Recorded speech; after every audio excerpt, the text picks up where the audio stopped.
Bonsoir. L'histoire de ce soir s'appelle « La ville sous l'eau ».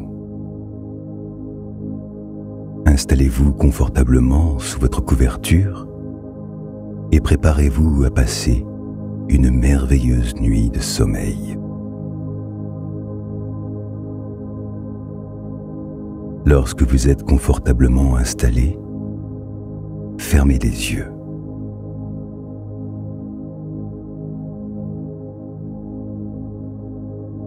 La ville de Kryménos ne ressemble à aucune autre ville au monde. Si vous vous réveillez dans l'un des nombreux studios de son centre-ville et que vous regardez par la fenêtre, vous vous demanderez sans doute si vous êtes à New York ou à Tokyo. Vous verrez d'immenses buildings en verre s'élever dans le ciel et étendre leur ombre sur les rues plus bas. En écoutant attentivement, vous pourrez même entendre le murmure de ces quelques 30 millions d'habitants en route vers leur travail. Et si vous visitez l'appartement avec terrasse tout en haut du gratte-ciel, situé au croisement de la première rue et de la première avenue, vous risquez fort d'être surpris.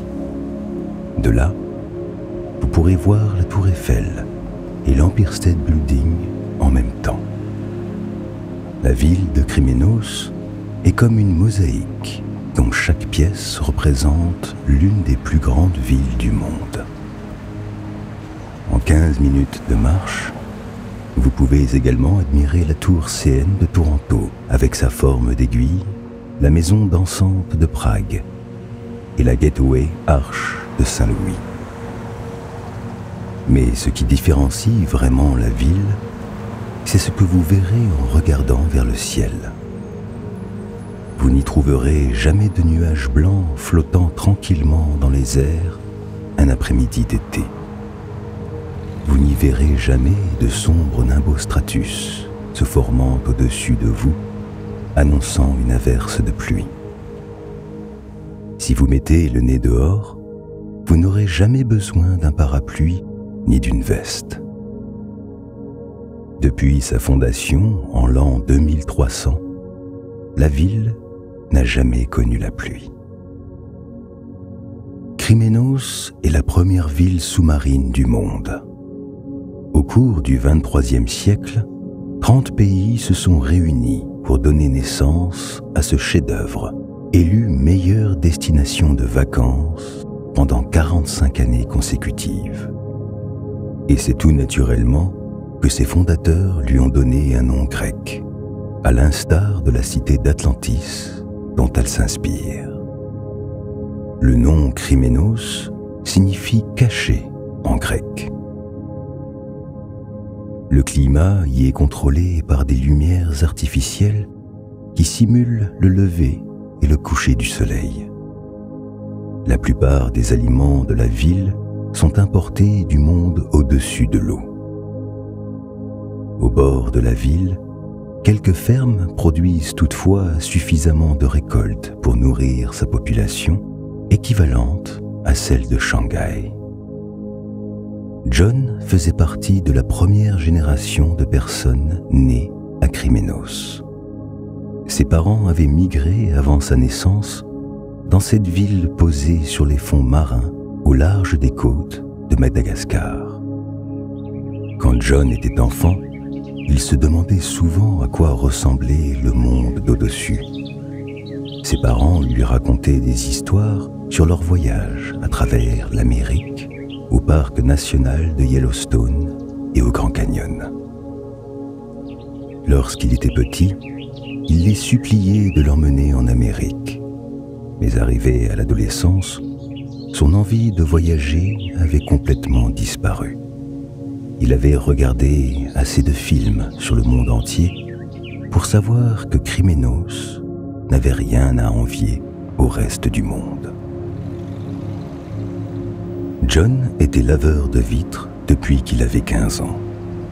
Chaque matin, on lui envoyait par email une liste de zones à nettoyer à l'intérieur et à l'extérieur du dôme de verre qui recouvrait la ville. Pendant près de 15 ans, il avait passé sa vie à parcourir la ville dans son pick-up et à en explorer chaque recoin. Il avait sans doute emprunté chacune des petites rues de la ville et fait le tour du dôme de verre au moins 1 millier de fois. La cité était façonnée à l'image de 32 villes choisies parmi les plus célèbres du monde. Il n'avait jamais visité aucune d'entre elles, mais John avait entendu dire que chaque quartier de Krymenos était presque identique à son original. Au total, la superficie de la ville se situait entre celle de Singapour et celle de Hong Kong. À 6 mois de la retraite, John connaissait la ville probablement mieux que quiconque. Il savait où trouver les meilleures pizzas du nouveau New York. Il savait aussi quel toit du petit Tokyo offrait la meilleure vue sur les bancs de centaines de milliers de harengs qui défilaient au-dessus de la ville pendant la journée. Il adorait son travail de laveur de vitres, car chaque journée le menait vers une nouvelle partie de la ville, où il rencontrait les habitants et apprenait quelques mots de leur langue. Mais même s'il aimait son métier, il avait hâte de prendre sa retraite pour profiter des plages de sable du petit Lisbonne et du quartier de Melbourne.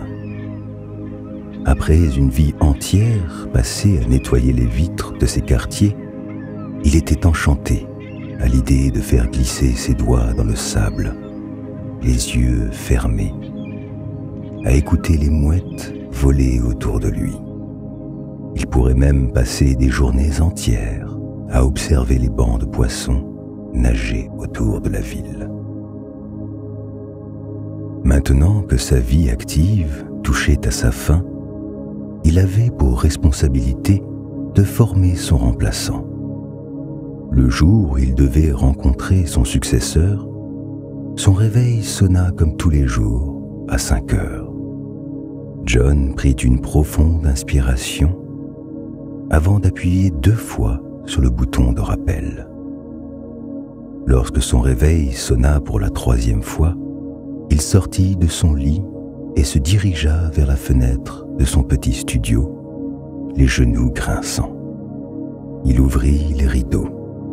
La lumière artificielle qui remplaçait le soleil n'avait pas encore été allumée, mais les néons des bars et des discothèques dans la rue en dessous diffusaient une douce lumière dans son appartement. Il bâilla et se frotta les yeux.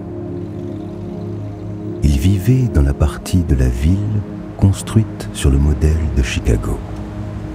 Pour donner un côté plus authentique à ce quartier, des ventilateurs géants soufflant des bourrasques avaient été suspendus au dôme.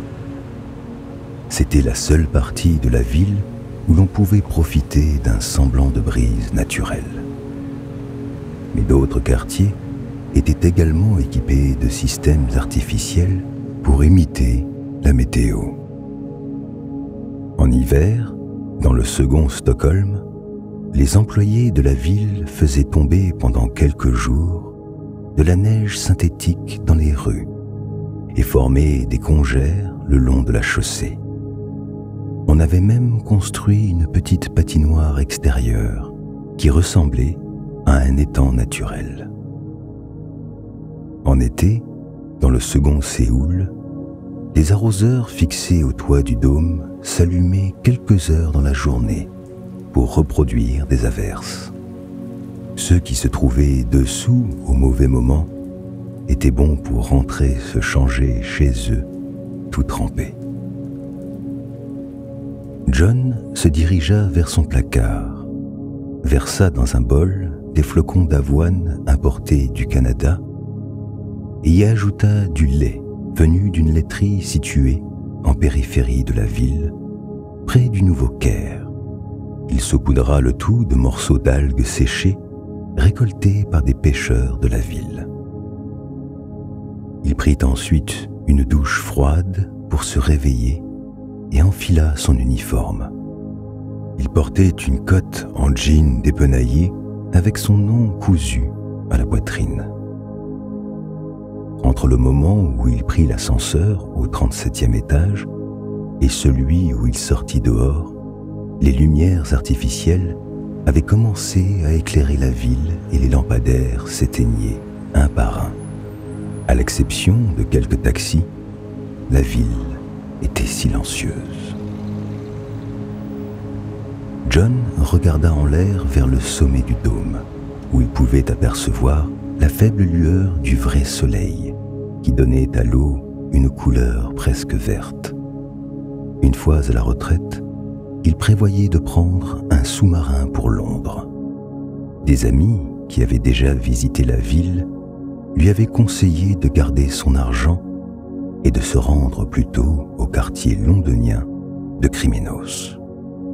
Mais John voulait voir le monde au-dessus, au moins une fois dans sa vie.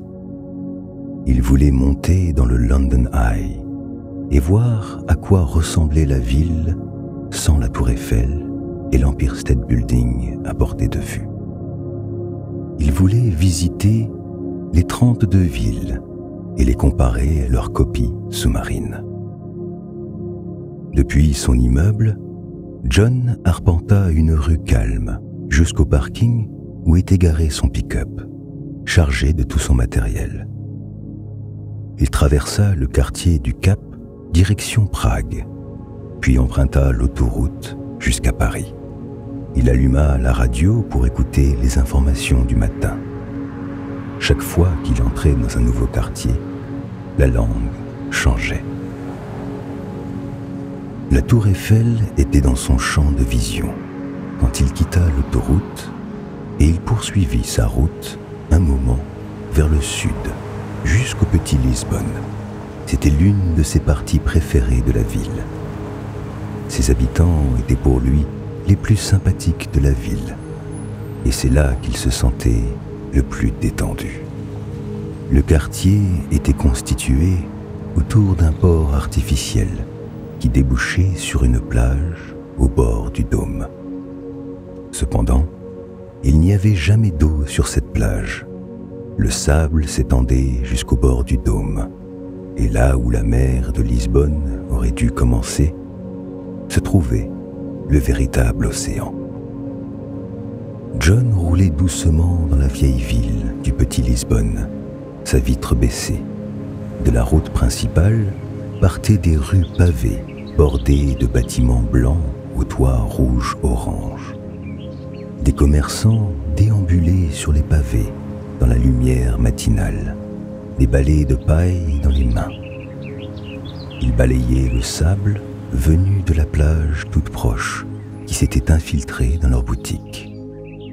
La plupart d'entre eux reconnurent John, car il venait là au moins une fois par semaine. Ils lui firent des signes de la main et lui lancèrent de grands sourires. John gara sa voiture devant son café préféré et entra dans l'établissement. La propriétaire, une femme qui approchait la quarantaine, le salua de la main et lui dit « Hola, bon dia » avant de poser une tasse à café sous le bec de sa machine à expresso. Elle prit 2 tranches de pain dans son présentoir et les beurra, puis les apporta à John. Ils étaient amis depuis des années. Elle était arrivée de Lagos, au Nigeria, il y a près de 10 ans avec son mari, qui était ingénieur. Ils participaient à la construction de la nouvelle extension de la ville tout à l'ouest. Personne ne savait à quoi allait ressembler ce nouveau quartier, mais le bruit courait qu'il était basé sur une ville d'Amérique du Sud. Peut-être Sao Paulo ou Bogota. John espérait que ce nouveau quartier serait à l'image de Buenos Aires, depuis qu'il avait vu des photos d'Argentine dans un magazine à l'automne dernier. Il resta environ 30 minutes, le temps de déguster ses toasts et de boire son café tout en lisant le journal local. Il y avait un article spéculant sur les possibilités du nouveau développement. Certaines personnes pensaient qu'il pourrait s'agir de Taipei, tandis que d'autres parlaient de Mexico. Un groupe d'enfants passa dans la rue en tapant dans un ballon de football et en criant en portugais. Le bruit des enfants qui s'amusaient détendait John. Cela lui rappelait son enfance lorsqu'il jouait au football dans le second Rome avec ses amis Leonardo et Andrea. Après le petit déjeuner, John se rendit à l'extérieur du petit Lisbonne, où de nombreux hôtels bordaient la plage. Il se gara devant l'un d'eux et marcha pieds nus jusqu'au bout de la plage, là où la bulle de verre séparait la ville de l'océan. Des mouettes volaient au-dessus de sa tête sous le dôme et plongeaient vers le sable pour ramasser des frites tombées la veille. La ville ne possédait pas encore d'écosystème animal complet, mais cela faisait l'objet d'un autre projet sur lequel travaillaient les urbanistes. L'objectif, à terme, était d'introduire dans la ville des animaux natifs de chaque région. Pour le moment, la métropole ne comptait que quelques espèces comme des mouettes, des pigeons, des souris et des écureuils. On pouvait même apercevoir quelques kangourous auprès de Melbourne. John s'assit sur le sable, les bras autour des genoux, et prit quelques instants pour rassembler ses pensées avant de démarrer sa journée de travail qui commençait officiellement à 9 heures. De l'autre côté de la bulle de verre, des milliers de poissons bleus d'une quinzaine de centimètres nageaient. Leur ventre brillait à la lumière artificielle qui émanait de la ville. Derrière les poissons se trouvait un récif de corail qui comprenait presque toutes les couleurs de l'arc-en-ciel. De temps à autre, John croisait le regard d'une tortue de mer ou d'un dauphin. Dans le sable, des rangées de tuyaux à peine visibles dégageaient de temps à autre des arômes rappelant l'odeur de la mer. John huma l'air marin, se releva et étira ses bras au-dessus de sa tête. Puis, il approcha du dôme avec sa boîte de produits nettoyants, sa raclette télescopique et ses seaux. Avant de commencer le nettoyage, il inspecta le verre le long de la plage. C'était la partie la plus importante de son travail. Il devait s'assurer que le dôme ne présentait aucun dommage. En 50 ans de carrière, il n'avait trouvé qu'une seule fissure, et elle ne faisait même pas l'épaisseur du dôme. Le verre faisait près d'1 mètre d'épaisseur, ce qui lui permettait de résister à la pression extrême de l'océan. De temps à autre, on remplaçait tout de même de petites sections du dôme afin d'éviter toute fuite. Lorsque les lumières artificielles en haut de la ville atteignirent leur luminosité maximale, John était en train de terminer la première section du dôme sur sa liste. Il était en train de travailler sur une deuxième section, sa raclette pleine d'eau savonneuse, lorsqu'il sentit la présence de quelqu'un derrière lui. Il se retourna et vit un garçon à la peau noire et aux cheveux bouclés qui ne devait pas avoir plus de 16 ans. John l'examina un instant et se dit qu'il lui ressemblait beaucoup lorsqu'il était plus jeune.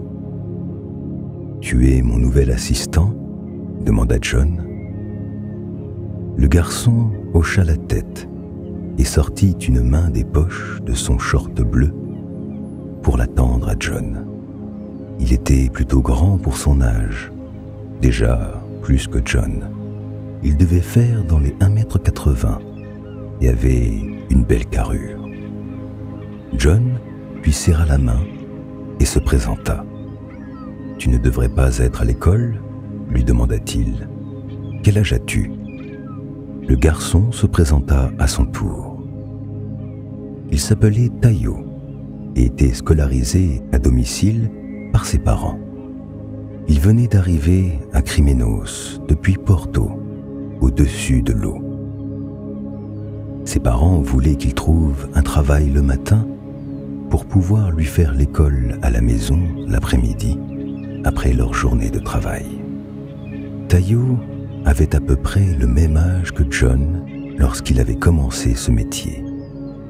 Même s'ils n'avaient rien en commun, quelque chose chez le garçon lui faisait penser à lui quand il était plus jeune. C'était peut-être dû aux manies que Tayo semblait avoir.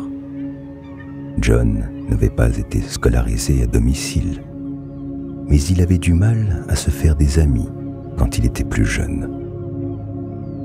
Ce n'est que plus tard, lorsqu'il a commencé à laver des vitres et à rencontrer du monde dans toute la ville, qu'il a appris à devenir plus sociable. Peut-être que le garçon allait suivre ses traces et faire lui aussi ce travail pendant près d'un demi-siècle. Ce n'était peut-être pas en apparence le travail le plus excitant de la ville, mais c'était l'un des plus importants. Il était responsable de la sécurité de plus de 30 millions de personnes. John expliqua à Tayo le meilleur moyen de détecter des fissures dans le dôme. Il fallait diriger une lampe de poche en direction du verre, et si quelque chose brillait dans la zone éclairée, il fallait alors l'examiner de plus près. Le garçon l'écouta attentivement, ne parlant que quand John lui posait des questions sur lui. Ils travaillèrent toute la matinée, nettoyant les vitres le long de la plage et inspectant le verre à la recherche de fissures. C'était agréable d'être accompagné pour une fois. D'habitude, John ne pouvait parler qu'aux gens qu'il croisait. À midi, la plage était remplie de monde. Elle prenait vie au milieu des conversations dans toutes les langues qu'on pouvait y entendre. Même si les gens ne pouvaient pas se baigner sur cette plage, ils adoraient s'y rendre en couple ou en famille pour y passer la journée. Certaines personnes s'allongeaient sur le sable, tandis que d'autres jouaient au frisbee ou observaient la vie marine. Tayo continuait d'observer les moindres gestes de John, comme si ce dernier était un célèbre peintre en train de donner naissance à un chef-d'œuvre. Lorsqu'ils s'arrêtèrent pour déjeuner, ils s'assirent sur le sable pour manger des sandwichs que John avait préparés. Et ce dernier demanda à Tayo de lui parler du Portugal. Tayo lui expliqua que Porto était la plus belle ville du monde et que tout le monde devrait la visiter au moins une fois dans sa vie. « Et que penses-tu de cette ville jusqu'à présent ?» demanda John. Tayo lui répondit qu'il ne savait pas encore vraiment quoi en penser. La ville comptait de nombreux quartiers agréables, mais il n'était pas rassuré de vivre sous l'eau. John rit et ramassa un galet sur la plage. Il le jeta sur la vitre, mais celle-ci rebondit sans même laisser une rayure. « 1 mètre de verre nous sépare du monde extérieur, » expliqua-t-il. « Nous sommes probablement plus en sécurité ici que les gens au-dessus de nous. Au moins, nous n'avons pas à nous soucier de la foudre. » Pendant qu'ils discutaient, une femme s'approcha d'eux, un panier à la main. Elle se présenta. C'était la mère de Tayo. Puis, elle sortit un thermos de café, des sardines fraîchement grillées et du pain maison de son panier. Elle demanda à John comment s'en sortait son fils pour le moment. John lui confia qu'il avait l'air d'être travailleur et qu'il était sûr qu'il ferait du bon travail. La femme acquiesça et donna une petite tape sur le bras de son fils.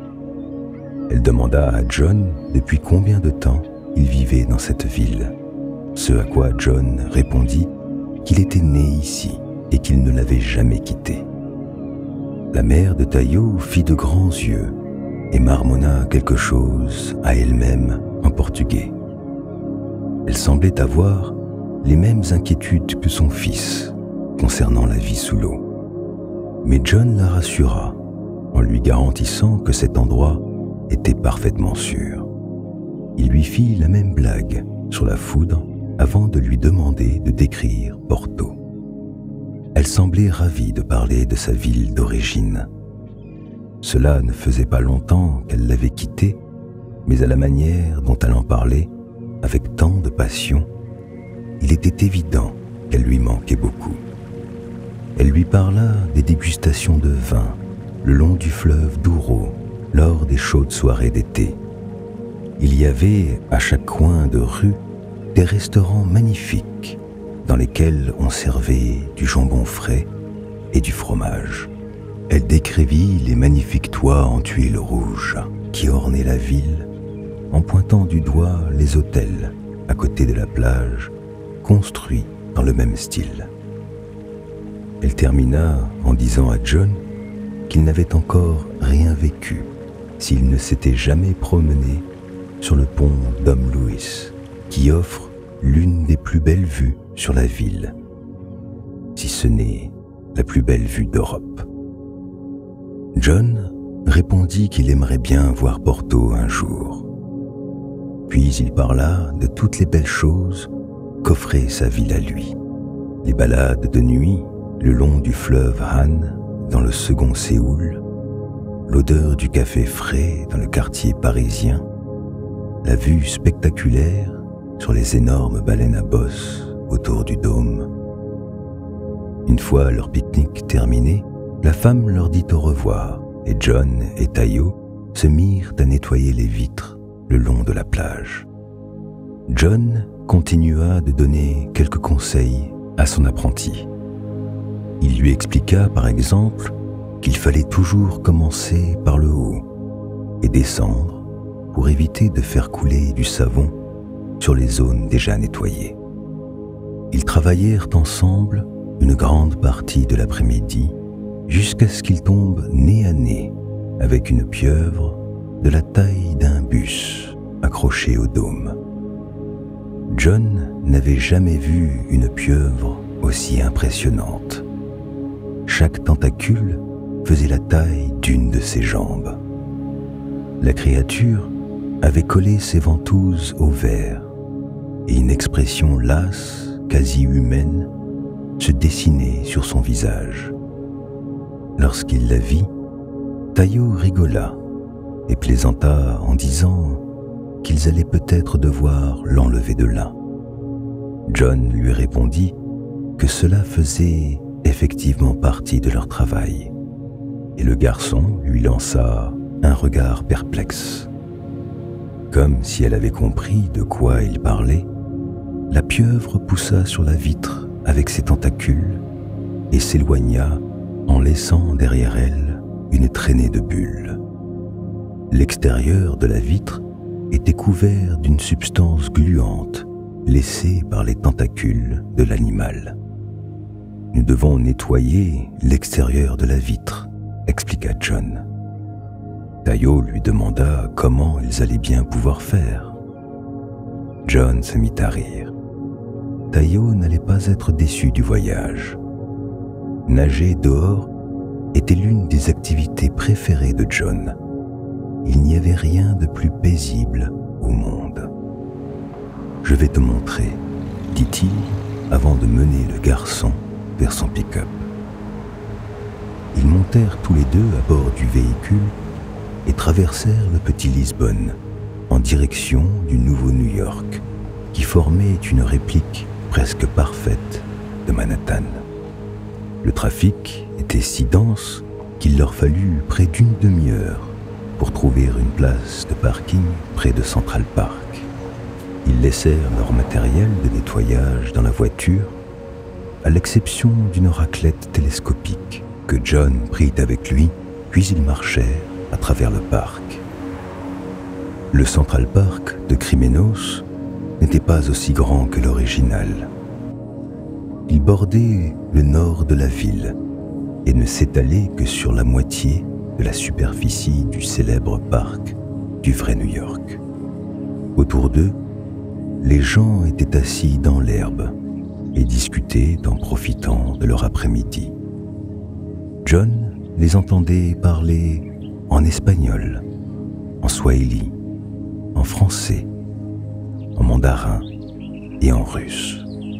Il ne parlait aucune de ces langues couramment, mais il les connaissait suffisamment pour pouvoir les reconnaître. Les arbres au bord du parc frottaient contre le dôme. Ils suivirent les vitres jusqu'à atteindre un grand bâtiment construit presque entièrement en verre, reprenant la forme du Taj Mahal. John expliqua à Tayo que c'était le port sous-marin. C'était le point d'entrée et de sortie principal de la ville pour les personnes venant d'Amérique du Nord ou d'Australie. Il pointa son doigt vers l'océan où des sous-marins étaient amarrés, tandis que d'autres prenaient le large, ressemblant à des avions en train de décoller. Ils entrèrent dans le grand bâtiment construit comme un aéroport.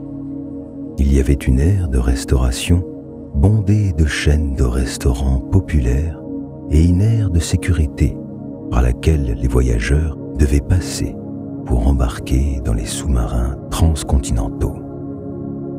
John guida Tayo jusqu'à l'autre bout du port sous-marin. Cette partie du bâtiment ressemblait davantage à un hôtel, avec ses fenêtres qui offraient une vue exceptionnelle sur les poissons et autres créatures sous-marines qui défilaient dans l'océan. Une zone y avait été aménagée pour permettre aux employés municipaux d'emprunter du matériel de plongée.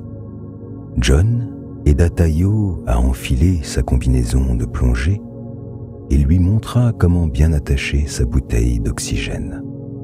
Une fois bien équipés, ils pénétrèrent dans un sas. Cette pièce ressemblait à une petite cellule de prison sans fenêtre. La porte derrière eux se referma. Ils restèrent dans le noir pendant quelques instants, puis la porte extérieure s'ouvrit et l'eau commença à remplir la pièce dans un bruit sourd. Lorsque l'eau arriva au niveau de leur cou, ils sortirent du sas et nagèrent dans l'océan. Le bruit de l'eau qui inondait la pièce s'évanouit et soudain le monde devint complètement silencieux. Ils n'entendaient plus que le bruit de leur propre respiration. Le faible courant les entraîna vers un banc de poissons qui se dispersa à leur approche. Quelques poissons frôlèrent les bras et les jambes de John avant de s'éloigner en panique.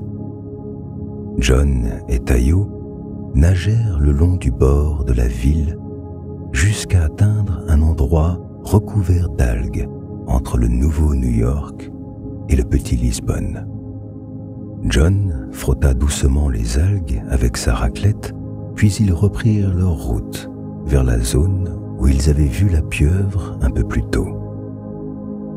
John passa la raclette à Tayo pour qu'il essuie la vitre et se détendit dans l'apesanteur du monde marin. Sortir de l'autre côté du dôme était la partie qu'il préférait dans son travail.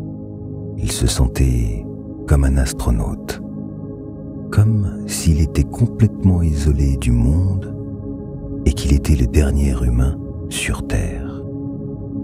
Il observait les animaux marins défiler devant lui pendant que Tayo finissait de nettoyer la vitre. Un banc de poissons fluorescents passa à côté d'eux. Il y en avait des roses, des verts, des jaunes et des violets. Les poissons étaient si fins que lorsqu'il faisait face à John, il devenait presque invisible, alors qu'il y en avait des milliers. Un calamar passa devant eux en nageant, ses tentacules dansant sous son corps, puis il alla se poser sur la surface en verre. John le poussa avec sa main et l'animal reprit sa route dans l'océan. Tayo et John ne pouvaient pas se parler. Alors John pointa du doigt le récif de corail qui entourait toute la ville. Le corail poussait le long des fonds marins et arborait des couleurs qui rappelaient l'arc-en-ciel, du rouge foncé au vert clair. Quelques poissons et autres créatures marines se cachaient dans le corail et les plantes qui le recouvraient. Des algues ondulaient dans l'eau. Des petits poissons, plus petits qu'un doigt, se faufilaient entre les algues, tandis que d'autres, plus gros, les observaient de plus haut. John s'arrêta pour admirer une anémone de mer rose qui filtrait l'eau sur un caillou posé au fond de la mer. Une tortue de mer approcha et le regarda.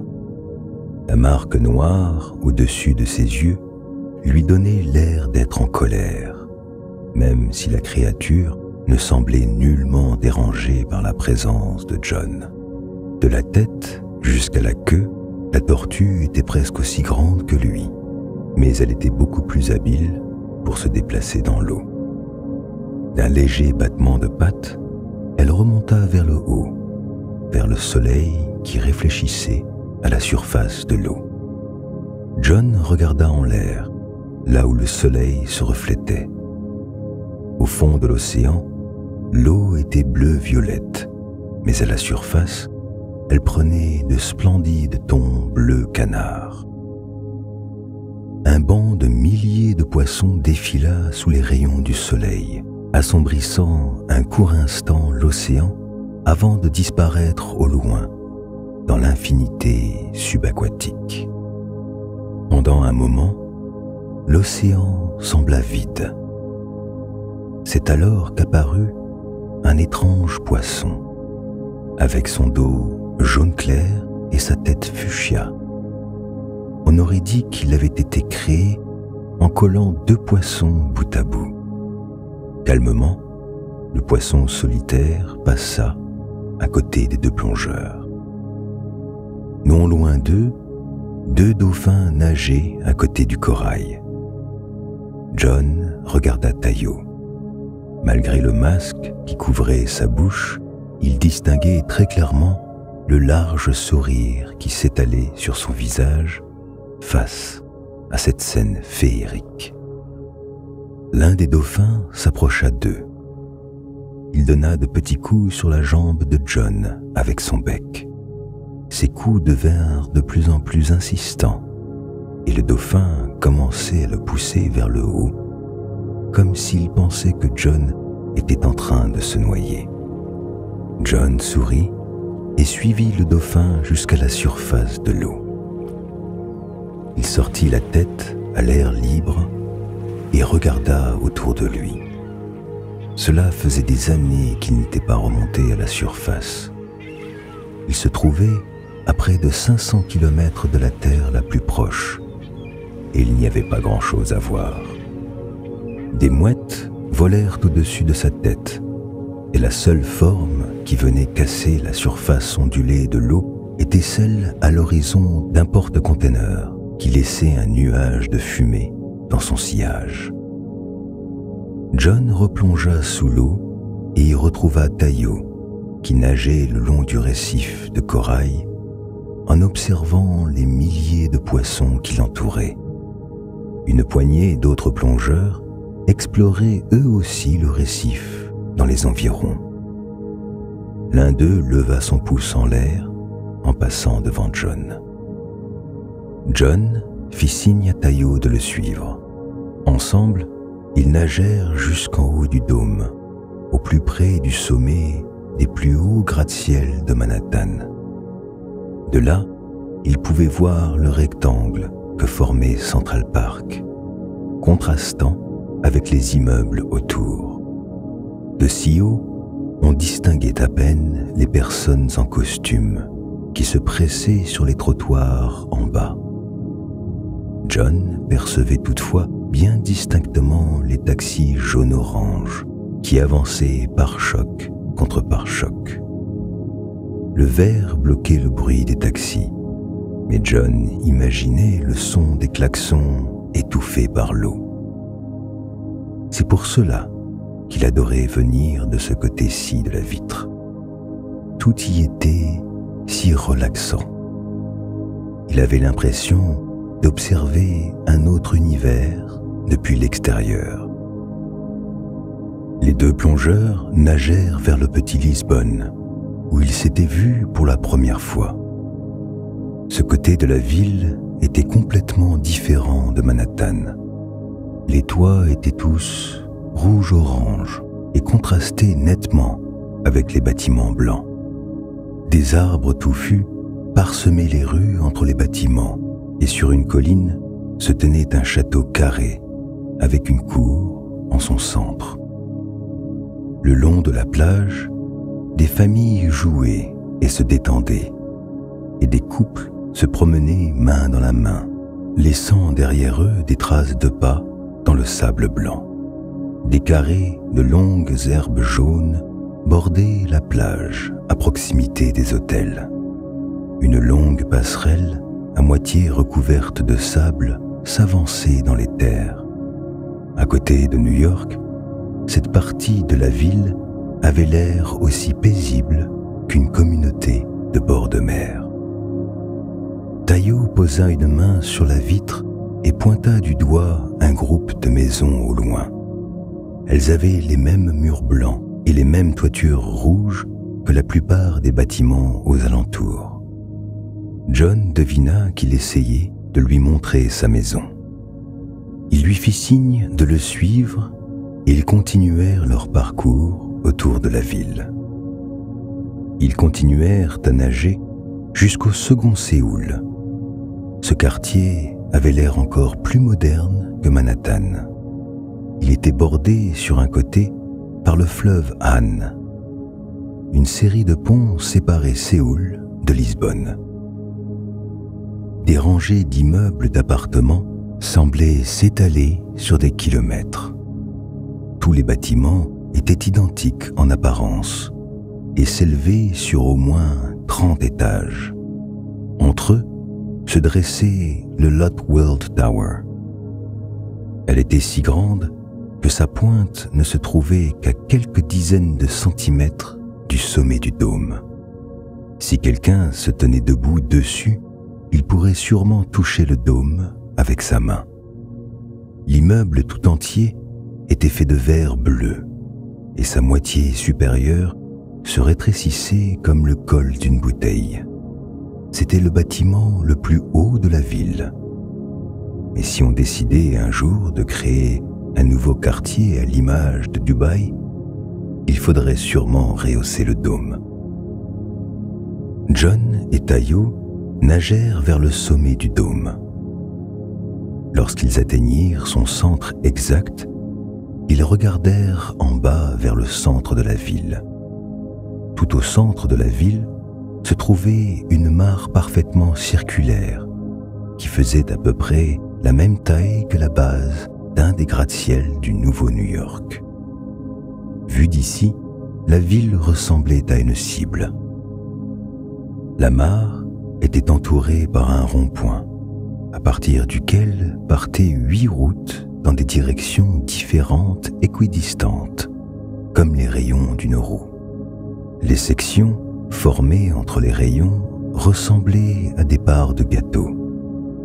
Elles étaient chacune divisées en 4, ce qui donnait 32 quartiers au total. Dans chaque part de gâteau, la section la plus rapprochée du centre formait un premier quartier. Le milieu de la part en formait un deuxième, et 2 petites villes se tenaient à l'extrémité de chaque part.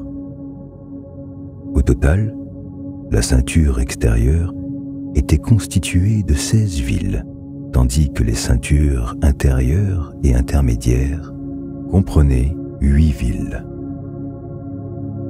Depuis l'endroit où se trouvaient John et Tayo, on comprenait facilement pourquoi Krymenos avait été élue plus belle ville du monde 45 années de suite.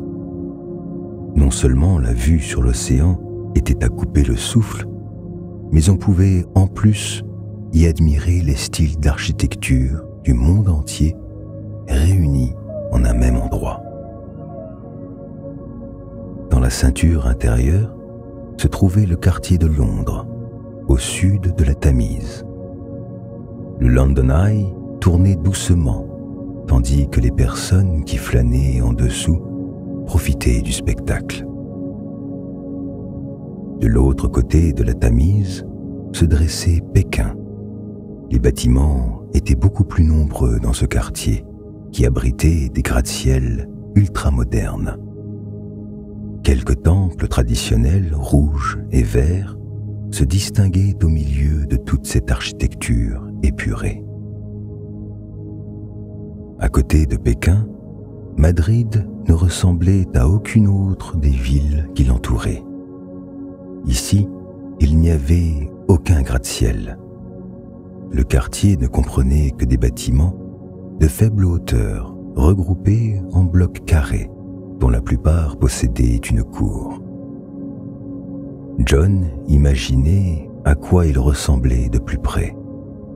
Il y avait sûrement des enfants en train de jouer, des habitants en train de suspendre leur linge sur des cordes, et des familles réunies à table.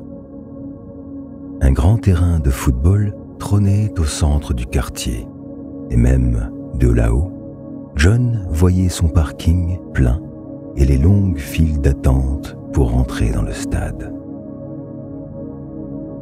À côté de Madrid, il y avait Rome et son architecture antique, fidèle à celle de son modèle. Le Colisée était clairement visible, tranchant avec les bâtiments modernes qui l'entouraient. Le reste du cercle intérieur comprenait Berlin, Montréal, Stockholm et Chicago, où John avait vécu toute sa vie. Tayo donna une petite tape sur l'épaule de John, puis leva son pouce en l'air. John lui rendit son geste en hochant la tête. Dès qu'ils avaient besoin de s'éloigner de la vie urbaine, John venait ici pour observer la ville. Même s'il n'avait jamais voyagé, il avait la sensation d'avoir déjà parcouru le monde entier. Ce n'était pas simplement la vue des bâtiments qui lui donnait ce sentiment. C'était aussi le fait de savoir que des gens du monde entier avaient réussi à se réunir pour donner vie à cette ville. Mais lorsqu'il était au lycée et qu'il travaillait à mi-temps, John entendait autour de lui des langues des 4 coins du monde. Les yeux fermés et les oreilles bouchées, il aurait sûrement été capable de se repérer dans la ville grâce aux senteurs des différentes cuisines du monde. Lorsqu'il marchait dans Montréal, il sentait l'odeur de la sauce au jus de viande versée sur des frites avec du fromage. À Prague, il sentait l'odeur de la choucroute, du porc rôti et des noodles. Impossible de confondre Paris avec une autre partie de la ville. Les arômes des croissants au beurre et des baguettes fraîches étaient omniprésents. Stockholm était reconnaissable à l'odeur des boulettes de viande recouvertes de glaçage. À New Delhi, les senteurs distinctives de curry embaumaient tout le quartier. À Séoul, l'odeur de l'ail et des piments coréens était si forte qu'on pouvait presque goûter le kimchi fermenté depuis la rue. New York dégageait de nombreuses senteurs, mais l'odeur des tartes aux pommes était celle dont il se souvenait le mieux. Enfin, John et Tayo regagnèrent le sas en nageant. Ils ôtèrent leur combinaison de plongée et pénétrèrent dans la ville. « Voilà, tu as vu toute la beauté de cette ville, » lança John. « Qu'en penses-tu maintenant ?» Tayo rigola et répondit à John qu'il avait raison. C'était peut-être bien la plus belle ville du monde. Il lui confia qu'il voulait explorer chacun des 32 quartiers de Kryménos et qu'il essaierait d'ailleurs d'en visiter un par semaine. John sourit et acquiesça. Oui, l'enthousiasme du garçon n'était pas sans lui rappeler quelqu'un. Il ne lui faudrait pas longtemps avant de se familiariser avec les langues locales et de devenir un habitué des cafés de la ville. Tayo serra la main de John avant de courir vers la plage où ils s'étaient rencontrés. La lumière artificielle s'estompait et virait au jaune-orange pour imiter un coucher de soleil. John monta dans son pick-up et traversa Manhattan jusqu'au quartier de Londres. Il acheta un billet pour le London Eye. Du haut de la grande roue, il pouvait maintenant voir l'éclat du coucher de soleil sur toute la ville. La lumière s'étalait dans tout Kryménos, baignant la ville tout entière dans des teintes oniriques. Lorsqu'il prendrait sa retraite et que Tayo le remplacerait, se dit-il, il achèterait un billet pour monter à bord du vrai London Eye. Bien sûr, aucun endroit au monde n'était aussi beau que Kryménos, mais il voulait tout de même assister à un vrai coucher de soleil. De la même manière que Tayo voulait visiter les 32 quartiers de la ville, John mourait d'envie de visiter chacune des villes qu'il avait explorées à Kryménos. Peut-être qu'un jour, il les verrait toutes de ses propres yeux. Voilà qui marque la fin de notre histoire. Dormez bien et faites de beaux rêves.